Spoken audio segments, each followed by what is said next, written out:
복음의 그릇이라는 제목으로 하나님의 말씀 전하도록 하겠습니다. 사람은 좀처럼 잘 변하지 않습니다. 40대 이후가 되면 그때까지 살아왔던 가치관과 또 삶의 방식들이 고정화되기 때문에 정말 특별한 일 아니고서는 그 사람의 삶의 방식이 좀처럼 변하지 않습니다. 그래서 만약에 우리 주변에 있는 사람 중에 한 사람이 극적으로 막 180도 변화됐다, 그렇다고 한다면 그 배경을 들어보면 변할 수밖에 없는 어떤 불가항력적인 원인이 생겼다라는 뜻이죠. 며칠 전에 기독일보에서 한 기사를 봤습니다. 에티오피아에서 철저하게 그 무슬림이지 않습니까? 그 무슬림 가정에서 두 아들이 주님께로 돌아온 아주 극적인 사건이 있었는데, 그 배경을 살펴보니까 그 가정에서 유일한 기독교인이 그 어머니였어요. 어머니. 그런데 그 남편이 아내가 그 무슬림이 아니라 크리스찬이 됐다라는 그러한 이유로 엄청나게 핍박을 하고 구타를 하고 협박을 하고 다시 무슬림으로 돌아오지 않으면 내가 널 죽이겠다 해서 그냥 너무너무 심하게 때리고 그런 거예요. 그래서 어느 날 그 두 아들의 어머니이자 또 한 남편의 아내인 그분이 돌아가신 거죠. 끝까지 돌아오라는 거기에 흔들리지 않고 끝까지 그 믿음을, 기독교의 믿음을 지키는 그 모습 때문에 이 무슬림이었던 두 아들이 감동을 입은 거예요. 감동을 받아서 그 주변, 그 나라에 있던 그 크리스찬 지도자에게 찾아가서 내가 어머니가 믿었던 그 하나님 나도 찾고 싶다. 그래가지고 극적으로 이제 두 아들이 크리스찬이 된 그런 이야기를 기사로 보았습니다. 또 이런 경우도 있더라고요. 한 대학에서 그 법학과 신학을 공부하고 있던 두 대학생이 있었어요. 어느 날 도보 여행을 이렇게 둘이 하고 있는데 그날따라 비바람, 천둥, 폭풍이 엄청나게 쳤다라는 겁니다.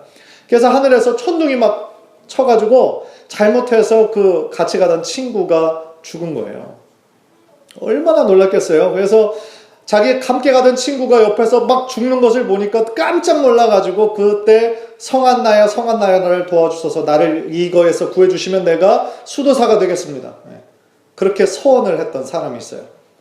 마틴 루터예요, 이 사람이.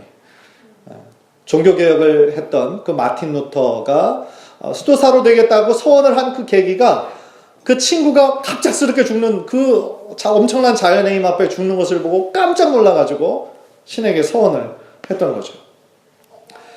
오늘 본문은요, 기독교 역사상 가장 위대한 변화의 이야기라고 해도 과언이 아닐 것 같습니다.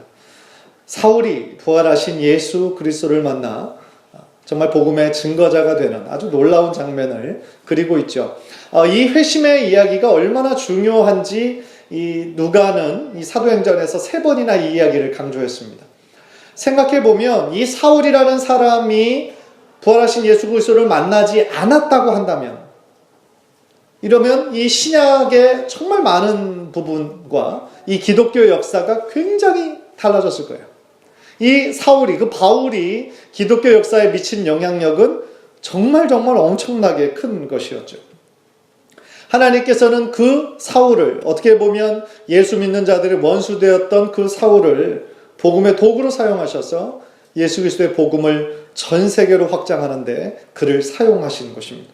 따라서 오늘 말씀을 통해서요, 특별히 하나님의 부르심 그리고 사명에 대한 말씀을 함께 나눌 때에 정말 전하는 자나 듣는 자 모두에게 동일한 하나님의 큰 은혜가 있기를 간절히 축원합니다. 오늘 본문을 읽으면요, 제일 먼저 등장하는 인물이 한 사람 있습니다. 아나니아예요. 아나니아라는 이름은 우리가 좀 익숙하실 거예요. 왜냐하면 사도행전 5장에서 아나니아와 삽비라 그 이야기에 나오잖아요. 그때는 이제 악역으로 등장했다면 여기에서는 전혀 다른 신실한 사람이 이곳에 등장을 합니다. 10절을 보시면 그때 다메섹에 아나니아라 하는 제자가 있더니 주께서 환상 중에 불러 이르시되 아나니아야 하시거늘 대답하되 주여 내가 여기 있나이다 하니. 제자라고 불렸어요. 누구의 제자일까요? 예수님의 제자죠. 그리고 예수님의 제자로서 그 다메섹 지역에서 유대인들과 그리스도인들의 존경을 받는 자였어요, 이 아나니아라는 사람은. 그래서 그 증거가 뒷부분 22장 12절에 나옵니다. 그 화면을 통해 보십시오. 율법에 따라 경건한 사람으로 거기 사는 모든 유대인들에게 칭찬을 듣는 아나니아라 하는 이가, 여기서 분명히 나오죠. 즉 유대인들에게도 칭찬을 받고 주변의 크리스찬들에게도 칭찬받는 아주 신실한 사람이었어요. 그렇기 때문에 주님께서 그를 부르셨을 때 주님 제가 여기 있습니다 라고 즉각적으로 응답할 수 있을 정도로 늘 하나님의 음성에 깨어있는 준비된 사람이었다라는 거예요. 이 정도만 살펴봐도 참 아나니아 괜찮은 사람 아닙니까? 그런데 하나님께서는 이방인의 사도라고 하는 그 엄청난 자리, 그 엄청난 직분에 아나니아가 아니라 사울을 선택하셨어요. 만약에 이 결정을 아나니아 주변의 그 크리스찬들이 들었다면 펄쩍 뛰었을 거예요. 말도 안 된다고 펄쩍 뛰었을 겁니다. 아나니아는 이미 예수님의 제자였고 신실한 삶을 살고 있었고 주변의 사람들에게 두루두루 인정받고 칭찬듣는 한마디로 검증된 사람이었다는 거죠. 그런데 사울은 어떻습니까? 유대교에 사로잡힌 자였죠. 예수 믿는 자들을 닥치는 대로 잡아서 죽이려고 하는 사람이었죠. 그래서 대제사장에게 내가 크리스천을 죽일 수 있는 공문 만들어 달라고 해가지고 지금 그 공문 받고 다메섹으로 쫓아가는 거 아닙니까? 만나는 사람마다 잡아서 감옥에 쳐넣으려고, 죽이려고. 한마디로 살기등등한 사람이었죠. 누가 봐도 이 둘 중에 한 사람을 하나님의 도구로 선택하라고 한다면 당연히 아나니아 아니겠습니까? 그런데 하나님께서는 아나니아가 아니라 사울을 선택하셨어요. 왜? 왜 하나님께서는 사울을 선택하셨을까요? 우리는 그 답을 정확하게 알 수 없습니다. 그러나 우리가 확실히 아는 것은 하나님께서 그분의 도구로 누구를 선택하시든지 그것은 하나님의 절대 주권이라는 거예요. 달리 말하면 하나님의 부르심에 관한 한 그것은 나의 선택이 아니라는 겁니다. 사랑하는 성도 여러분, 부르심은 나의 선택이 아니에요. 내가 보기에 좋은 것을 고르는 것이 아니고 내가 보기에 좋은 것을 내가 선택하는 것도 아니에요. 하나님의 부르심은 전적으로 하나님의 선택입니다. 하나님께서 어떤 이유와 목적으로 우리를 부르시든 우리는 그분의 부르심을 취사 선택할 수 있는 선택이 없어요. 우리들에게 놓여진 선택의 옵션은 굉장히 단순합니다. 그 부르심에 순종할 것이냐 아니면 불순종할 것이냐. 오늘 본문에서 예수님께서는 아나니아를 찾으시고 사울이라는 그 사람에게 가라고 명령하십니다. 11절 12절 보십시오. 주께서 이르시되 일어나 직가라는 거리로 가서 유다의 집에서 5 사울이라는 사람을 찾으라. 그가 기도하는 중이니라. 그가 아나니아라는 사람이 들어와서 자기에게 안수하여 다시 보게 하는 것을 보았느니라 하시거늘. 지금 예수님께서 아나니아에게 아주 구체적으로 말씀해 주십니다. 사울이라는 사람이 있는데 지금 기도하는 중이고 아나니아라는 사람이 와서 안수하여 다시 보게 하는 것을 보았다. 이렇게 말씀하시죠. 그러니까 이 말씀에는 예수님께서 다메섹 도상에서 딱 한 번 사울을 만나 주신 것이 아니라 그 이후에도 또 한 번 찾아가셔서 아나니아라는 사람이 너에게 와서 이렇게 할 거다라는 그 부분을 암시하고 있습니다. 그런데요, 아나니아는 이 예수님의 이 명령에 제일 처음부터 순종할 수가 없었어요. 그 이유가 13절, 14절에 나오죠. 간단하게 요약하면 이런 겁니다. 주님, 내가 이 사람에 대해서 참 많이 들었는데 그 사람 아주 나쁜 놈이던데요. 주님을 믿는 사람들을 엄청 핍박하고 힘들게 하더니 소문 듣자니까 여기까지 와서 예수 믿는 사람 잡으러 한다고 그러던데요. 그런 거죠. 너무 현실적인 이유 아닙니까? 오늘 본문에 정확하게 나와 있진 않지만 사울이 지금 다메섹에 가서 예수 믿는 사람 지금 색출하려고 할 때 자기 나름의 어떤 리스트 가지고 있지 않았겠어요? 그렇다면 그 블랙리스트 탑5 안에 아나니아는 있었던 사람이에요. 왜냐하면 그 주변에서 아주 크리스찬 신실한 사람으로 이름난 사람이잖아요. 그러니까 사울이 잡을 사람 탑 리스트에 분명히 있었을 거라는 거죠. 그런데 지금 예수님 뭐라고 그래요? 지금 자신을 잡아서 죽이려고 하는 사람에게 내가 직접 가라는 거죠. 아마도 우리에게 이런 말씀하신다면 어떻게 반응하시겠어요? 하나님, 이건 정말 아닌 것 같은데요. 이건 정말 말이 안 되는데요. 제가 지금 잡혀 죽을 수도 있는데 저보고 직접 찾아가라고요? 그렇게 걱정할 수 있지 않겠습니까? 근데 이렇게 당황하고 걱정하는 그 아나니아에게 주님은 15절에서 주님께서 왜 사울이라는 사람을 선택하셨는지 그 이유를 설명해 주세요. 15절 16절 보십시오. 주께서 이르시되 가라. 이 사람은 내 이름을 이방인과 임금들과 이스라엘 자손들에게 전하기 위하여 택한 나의 그릇이라. 그가 내 이름을 위하여 얼마나 고난을 받아야 할 것을 내가 그에게 보이리라 하시니. 이 구절을 좀 생각해 보면 예수님의 그 사랑과 자비의 모습에 참 은혜가 돼요. 이 말씀을 하시는 주님의 음성, 그 톤을 한번 좀 상상해 보면, 야, 그냥 가보면 알아. 이렇게 강압적으로 말씀하시는 게 아니잖아요. 주님은 아마도 사랑의 음성으로 아나니아야, 걱정하지 말고 가라. 내가 그를 선택한 이유가 있단다. 그렇게 말씀해 주시는 것 같아요. 왜냐하면 주님과 우리와의 관계가 주인과 종의 관계가 아니잖아요. 어떤 명령으로 이루어진 어떤 강압적인 그런 관계가 아니라 아버지와 자녀의 관계이잖아요. 그래서 주인은 종에게 어떤 명령을 해서 그 명령을 왜 하는지 이유를 설명해 줄 필요가 없어요. 그냥 종은 하는 거죠. 안 하면 맞고 안 하면 죽고 그렇죠. 그러나 주님은 사랑하는 자녀에게 부모가 무엇을 부탁하듯이 그 이유와 목적을 설명해 주시는 대목이에요. 물론 그 성경의 다른 구절들 우리가 다 살펴보면 하나님께서 이렇게 인간들에게 명령하실 때마다 그 명령을 왜 하시는지 구체적으로 말씀해 주진 않으세요. 사실은 그러실 때가 훨씬 더 많아요. 솔직히 말씀드리면. 하나님의 명령을 받을 때 그 사람은 하나님께서 그 명령을 왜 하시는지 온전히 이해하고 가지 않아요. 잘 이해할 수 없어요. 어떤 경우는 어디로 가야 되는지도 몰라요. 그러나 하나님께서 명령하셨기 때문에 순종하고 가면 나중에 그것을 깨닫게 되는 경우가 성경에서 훨씬 많아요. 그런 면에서 사실은 하나님은 반드시 이런 분이다 라고 우리가 제한할 수 없는 분이에요. 어떤 때는 이렇게 역사하시고 어떤 때는 이렇게 역사하시는 거예요.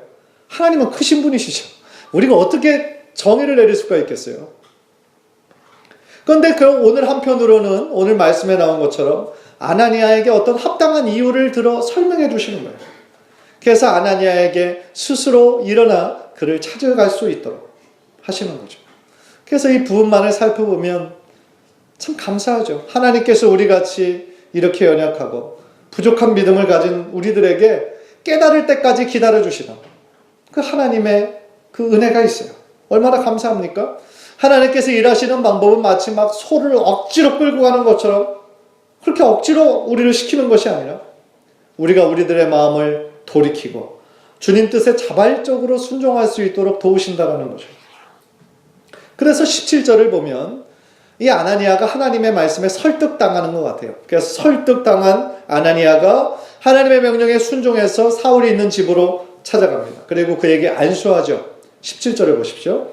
아나니아가 떠나 그 집에 들어가서 그에게 안수하여 이르되 형제 사울아 주 곧 네가 오는 길에서 나타나셨던 예수께서 나를 보내어 너로 다시 보게 하시고 성령으로 충만하게 하신다 하니. 모든 크리스찬들을 지금 잡으러 핍박하러 오는 사람이에요. 원수 같은 사람이에요. 그런데 아나니아는 처음 보는 그 사람에게 가서 지금 뭐라고 얘기합니까? 형제야. 형제야. 그렇게 부릅니다. 이렇게 하는 것이 쉽지 않았을 거예요. 그러나 아나니아는 정말 진심으로 형제된 사울에게 안수하고 세례를 주었을 때 성령 충만을 받게 돼요. 사울이. 이 장면을 좀 눈으로 그려보면 상상해보면 참 너무너무 극적이고 은혜가 되는 장면이에요. 생면부지 전혀 모르던 사람이 방금까지도 원수였던 사람이 예수님 때문에 예수로 인해서 한 형제가 되는 거 아닙니까? 예수의 피로 하나가 되고 예수의 사랑으로 하나가 되는 참 감동적인 모습입니다. 저는 아나니아의 이런 하나님의 말씀에 전적으로 순종하는 모습을 통하여서 예수님의 그 참된 제자로서의 삶을 생각해 보게 됩니다. 하나님의 부르심을 전적으로 인정하고 하나님의 절대 주권의 모든 것을 맡기는 성숙한 모습, 그 모습을 아나니아는 가지고 있었던 겁니다. 생각해 보세요. 보통 사람 같으면요, 원수 같은 사람에게 찾아가서 그 안수하고 기도하라는 그 말에 순종하지 못합니다. 여러분이 정말 지금까지도 해결이 안 된 어떤 정말 원수 같은 사람이 있다라고 생각해 보세요. 그런데 그 사람에게 하나님께서 찾아가서 안아주고 사랑한다라고 고백하고 그렇게 만약에 명령하신다면 여러분들은 정말 기쁨으로 단 한 번에 순종하실 수가 있겠습니까? 쉽지 않은 거죠. 그리고 또 하나 이렇게 한번 생각해 봤습니다. 우리 같은 사람들은 만약에 하나님께서 아나니아에게 그런 명령을 하셨을 때에 묘한 시기와 질투감을 느끼지 않았을까? 그렇게 한번 생각해 봤어요. 하나님 왜 하필 사울입니까? 저는 안 됩니까? 이방인의 사도로 저를 사용하시면 안 됩니까? 이런 생각 혹시 들지 않았을까요? 뭐 크리스찬이 아니라면 아예 그런 생각 하지도 않겠죠. 그러나 아나니아는 하나님의 은혜를 체험한 사람이에요. 그리고 하나님의 뜻대로 지금 다메섹 지역에서 사역하고 있는 사람이잖아요. 그러니까 이왕 하나님 앞에 헌신하고 하나님의 뜻대로 사용받고 있는데 이왕 쓰임받을 거 좀 더 크게 더 하나님의 뜻을 위해서 영광스럽게 사용되고 싶은 그런 마음 없었을까요? 성경에 나와 있지는 않지만 만약에 저 같았으면 그런 생각도 좀 들지 않았을까? 한번 예상해 봅니다. 우리 마음에 시기와 질투가 드는 경우 있잖아요. 그 느끼는 사람은 우리랑 관계없는 아주 멀리 있는 사람이 아니잖아요. 한국 제일 최고의 부자 이건희 회장이에요. 여러분들 혹시 이건희 회장 그 많은 재력 좀 부러워하시나요? 아, 내가 이건희 회장의 아들로 태어났어야 되는데 혹시 뭐 그런 시기 질투 느끼시나요? 저는 한 번도 그래 본 적이 없어요. 그냥 엄청난 부자구나. 그냥 그 정도인 거거든요. 그러니까 우리가 시기와 질투를 느끼는 건 나랑 전혀 상관없는 다른 부류의 사람에게 시기와 질투 느끼지 않는 것 같아요. 그냥 보통은 우리와 아주 가까운 어떤 형제 자매 아니면 나와 비슷한 업종에서 일하는 동종 업계의 사람, 그럴 때가 더 많은 것 같아요. 그렇지 않습니까? 그래서 나보다 가정 형편이 막 좋아요. 그런 형제 자매 막 은근히 시기하고 질투하고요. 그리고 나와 똑같은 일을 아주 비슷한 시기에 시작했는데 나보다 훨씬 더 막 빠르고 막 빠르게 성장하는 것을 보면 마음에서 괜한 시기, 질투 올라온다는 거죠. 솔직히 제 마음에도 그런 비슷한 종류의 그런 생각이 들 때가 있어요. 저는 성자가 아니에요. 여러분들 오해하지 마십시오. 저는 성자가 아니에요. 보통 사람이에요. 그래서 저와 비슷한 연배에 있는 사람들이 막 저보다 더 크고 막 또 화려하게 목회를 하거나 또 좋은 책을 쓰거나 또 설교의 깊이가 막 너무 남다르거나 그런 사람들을 보면 시기 질투 생깁니다. 생겨요. 그래서 나보다 공부도 많이 안 했는데 잘난 것도 별로 없는데 왜 저 사람은 저렇게 승승장구할까? 그런 생각이 아주 가끔씩, 매일은 아닙니다. 아주 가끔씩 들 때가 있어요. 그러나 그런 생각이 들 때마다 다시 제 마음을 다시 새롭게 잡는 이유는 한 가지예요. 하나님의 부르심 때문이에요. 그분의 부르심 때문에 내가 있어야 할 자리, 내가 살아야 할 삶을 결정해 주시기 때문에 그래요. 나의 선택이 아니에요. 그분의 선택이기 때문입니다. 하나님께서 나의 삶의 주인이심을 인정하는 거예요, 제가. 그분이 나의 왕이심을 제가 인정하는 거예요. 따라서 그분께서 나의 삶을 결정하시는 거지 내가 결정하는 것이 아니에요. 지난주에 방문하셔서 말씀을 전해주셨던 최성규 선교사님 부부와도 또 이렇게 많은 이야기를 나누면서 늘 결론 내리는 건 한 가지예요. 부르심. 하나님께서 우리를 그분의 도구로 부르셨어요. 하나님이 우리를 그분의 도구로 선택하셨기에 우리는 그 부르심을 순종하는 것뿐이에요. 최성규 선교사님은 선교사로, 저는 이민교회 목회자로 부르신 거예요. 참 그 선교사님들의 삶을 보면요 가슴 아플 때가 너무 많아요.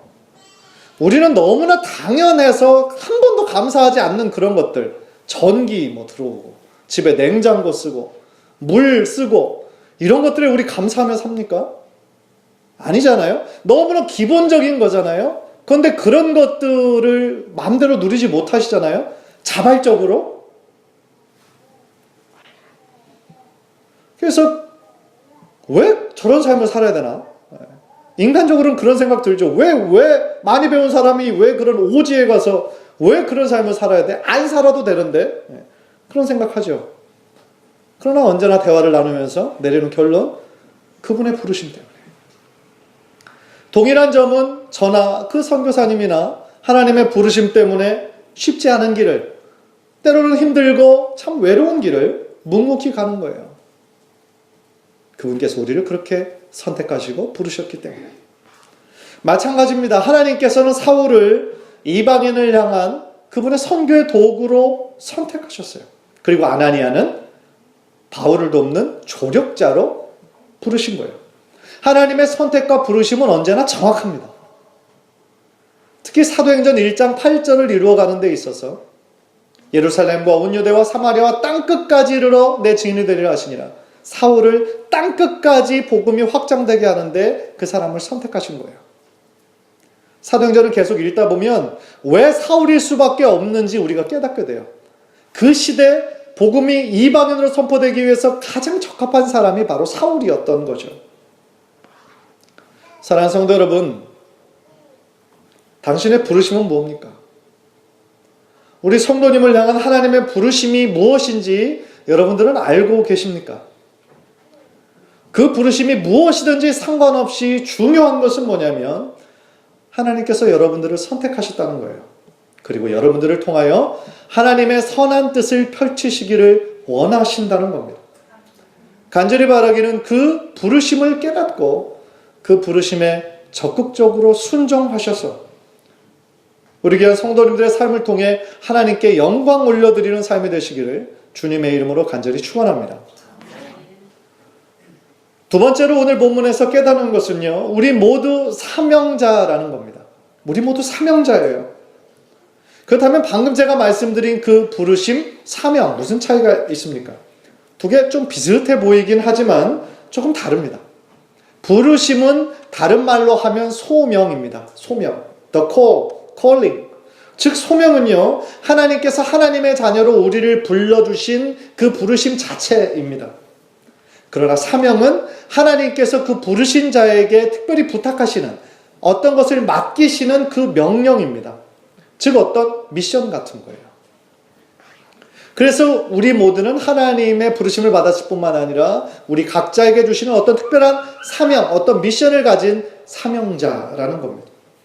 아까 읽었지만 우리 15절 다시 한번 우리 보시고 한번 읽겠습니다. 시작. 주께서 이르시되 가라, 이 사람은 내 이름을 이방인과 임금들과 이스라엘 자손들에게 전하기 위하여 택한 나의 그릇이라. 주님께서는 사울을 이방인과 임금들과 이스라엘 자손들에게 전하기 위하여 택한 나의 그릇이라고 말씀합니다. 우리가 보통 사울의 부르심을 이방인의 사도다라고만 우리가 정의해버린다면 이렇게 두 번째, 세 번째에는 조금 갸우뚱할 수밖에 없습니다. 당연히 사울이 앞으로 감당해야 될 그의 사명 첫 번째는 이방인들을 향한 것 맞습니다. 이방인들 누굽니까? 유대 이외의 다른 나라, 다른 민족 모두를 말하는 거죠. 그런데 참 생각해보면 바울은 광적인 유대교 신자였어요. 그리고 유대교인들은 자기들 민족에 대한 특별한 자부심과 그 정체성이 있죠. 그래서 이스라엘 민족 아니면 다른 민족들은 그냥 사람으로 취급하지 않잖아요. 그런데 그렇게 철저한 그러한 사울에게 하나님께서는 이방인들을 향한 사도로 삼으셨어요. 참 아이러니하고 참 극적인 효과가 있다라고 생각합니다. 또 두 번째로 임금을 위한다라고 했는데 이것은 무슨 뜻이냐면 사도 바울이 장차 앞으로 왕 앞에서 최고 권력자 앞에서 복음을 전하게 될 것을 말씀해 주고 계시죠. 그래서 사도행전 후반부에 보면 아그리빠 왕 앞에 서서 복음을 전할 기회가 있어요. 또 로마 황제 시저 앞에서 복음을 전할 기회가 주어집니다. 바울에게. 이것을 말씀하시는 거죠. 그리고 세 번째로 이스라엘의 동족을 향한 그런 사명도 주셨는데, 우리가 보통 이방인의 사도라고만 바울을 알고 있지만 그 바울의 마음 가운데 사실은 언제나 자신의 동족을 향한 뜨거움과 열정이 있었어요. 그래서 로마서 9장 11장까지 읽어보면 그 동족을 얼마나 사랑하는지 그의 마음이 나옵니다. 따라서 그의 부르심이, 베드로와 요한은 유대인들이요, 자신은 이방인의 사도라고 할 때 엄격하게 구분해서 그렇게 했다라는 뜻이 아니라 아마도 기회 있는 대로 이스라엘 동족들을 향한 그런 복음을 전파하기도 했을 거라는 거죠, 분명히. 그런데 이 구절에서요, 우리가 조금 더 깊게 생각해 보아야 할 단어는 바로 그릇이라는 단어예요. 그릇. 주님은 분명히 사울을 가리켜 나의 그릇, 그렇게 부르셨거든요. 그릇의 1차적 의미, 도구입니다. 인스트루먼이에요. 즉 주님께서 사울을 나의 도구로 사용하시겠다라고 하는 그분의 의지의 표현이에요. 그런데 곰곰이 생각해 보십시오. 그릇은 자기 선택권이 없어요. 그릇이 자기의 용도를 스스로 결정할 수 있습니까? 아니에요. 그릇은 철저히 주인이 쓰는 대로 사용될 뿐입니다. 다시 말하면 그릇은 우리의 주인이신 하나님께서 원하시는 대로 사용되는 것이 그 그릇의 존재의 목적이에요. 내가 아무리 우아하고 좀 멋진, 아주 고상한 음식을 담는 그러한 그릇이 되고 싶다고 생각할 수 있지만, 하나님께서 그 안에 아주 고상한 음식이 아니라 된장이나 고추장을 담으실 수도 있어요. 그죠? 된장을 담으면 된장 뚝배기예요. 그죠? 무엇을 담는지 결정하시는 것은 하나님의 마음이에요. 여러분도 그렇잖아요. 부엌에서 여러분들 음식을 하다가 딱 찬장을 열어 어떤 그릇을 선택할 때에 여러분이 생각하기에 가장 적합한 그릇을 선택하는 거예요. 똑같다라는 거죠. 사랑하는 성도 여러분, 정말 중요한 것은 뭐냐면요, 하나님께 쓰임받는다라는 것 자체이지 크고 작음의 문제가 아니에요. 하나님께서는 그 어떤 일에도 어떤 것이 더 귀하고 어떤 것이 더 천하다라고 구분 지은 적이 단 한 번도 없으세요. 크고 작음을 비교하는 것은 우리들이 만든 어떤 틀이에요. 우리가 보기에 이것은 더 좋은 일, 더 고귀한 일, 이것은 좀 하등한 사람들이 하는 일, 우리가 스스로 구분한 것뿐이지 하나님의 부르심의 생각은 그와 다르다는 거예요. 교회도 마찬가지입니다. 교회는 그리스도의 몸이에요. 몸을 이루는 우리들의 장기와 지체들이 얼마나 다양하고 많습니까? 만약에 그 지체 중에 겉에 보이는 거, 우리 얼굴, 눈, 코, 귀, 입, 손, 발, 겉에 보이는 것만 중요하다고 생각하면 이게 얼마나 약점입니까? 우리 속에 심장, 두뇌, 폐, 간, 얼마나 소중한 장기들이 많아요. 그런 것들이 서로 누가 더 중요하다라고 하지 않고 서로 합력해서 몸을 위해서 함께 존재하는 거죠. 따라서 우리는 우리들의 부르심, 우리들의 사명을 생각할 때에 자꾸 다른 사람들과 비교하는 것을 이제는 멈춰야 돼요. 우리의 부르심과 우리의 사명에만 집중하고 하나님께 잘 쓰임받을 수 있도록 그릇으로서 나의 안과 나의 밖을 깨끗하게 준비하는 우리 성도님들 되시기를 주님의 이름으로 간절히 축원합니다. 사랑하는 성도 여러분, 혹시 어떤 직분을 받으셨습니까? 사람에게서 받은 것이 아니에요. 누가 시켜서 하는 것이 아니에요. 하나님께서 그 일을 하도록 하나님께서 당신을 불러주신 것이지 담임 목사가 시킨 것이 아니에요. 담임 목사가 시켜서 혹은 다른 사람이 시켜서 하는 것이라고 생각한다면, 하나님께서 나에게 이 사명을 주셨다라는 그 사명감이 없으면 여러분들 금방 흔들립니다. 금방 사람들이 하는 말에 상처받습니다. 그리고 여러분들의 신앙의 뿌리가 막 흔들립니다. 별거 아닌 일에 그렇게 된다는 거죠. 그러나 반드시 기억하셔야 돼요. 우리 모두 하나님께서 우리를 직접 부르셨을 뿐만 아니라 여러분들 각자에게 하나님의 사명을 주셨어요. 우리 모두 사명자입니다. 하나님께서는 바울과 같은 사람만 하나님의 도구로 사용하시는 분이 아니에요. 하나님은 아나니아와 같은 사람도 바울의 변호인처럼 사용하셔서 바울을 도와 하나님의 큰 뜻을 이룰 수 있도록 그를 사용하셨어요. 내가 아무리 바울 같은 사람이 되고 싶어도 하나님께서 그렇게 택하지 않으셨다면 할 수 없는 거예요. 내가 아무리 아나니아처럼 다메섹 지역에서 나는 조용히 그냥 하나님 섬길게요 라고 고집해도 하나님께서 그를 들어서 바울과 같이 사용하고자 하신다면 그렇게 될 수밖에 없다라는 거죠. 따라서 우리는 하나님의 부르심과 사명에 대해서 늘 기억하고 확신해야 되겠습니다.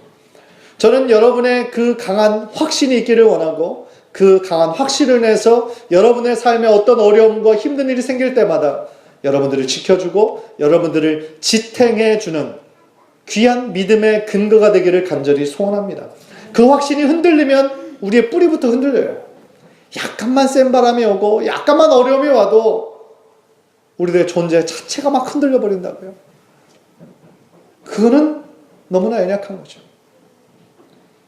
간절히 바라기는 정말 우리 모두 하나님의 도구요 하나님의 그릇이라는 분명한 사명의식을 가지시고 각자 받은 은혜의 분량대로 최선을 다하셔서 하나님의 마음을 기쁘시게 하는 우리 귀한 성도님들 모두 되시기를 주님의 이름으로 간절히 축원합니다. 기도하겠습니다.